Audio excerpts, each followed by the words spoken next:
बिस्मिल्लाहिर्रहमानिर्रहीम। अस्सलामुअलैकुम। सिरात मुस्तकीम सऊदी न्यूज़ चैनल में आप सबको खुश आमदीद कहा जाता है।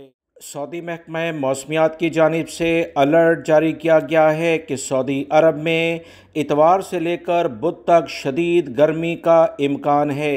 सऊदी अरब में टेम्परेचर 50 डिग्री से ज़्यादा होने जा रहा है, लिहाजा तमाम लोग एहतियाती तदाबीर पर अमल करें।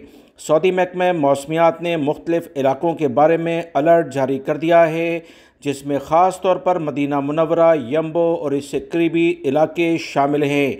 रियाद रीजन, कसीम और हाइल के इलाकों में भी टेम्परेचर 49 से 50 डिग्री के करीब जाएगा, जबकि मदीना मुनव्वरा के इलाकों में 50 डिग्री और इससे ज़्यादा भी जाने का इम्कान है, जिससे शदीद गर्मी होगी। सऊदी महकमा मौसमियात ने तमाम लोगों से कहा कि गैर ज़रूरी लेवल पर ख़ास तौर पर दिन 12 से 3 बजे तक बाहर ना निकलें, एहतियाती तदाबीर इख्तियार करें, सेहत का ख्याल रखें। याद रखें, सऊदी अरब में दोपहर में गैर मुल्की वर्कर हों या सऊदी शहरी, इनके लिए काम करने पर मुकम्मल पाबंदी धूप में लगाई गई है।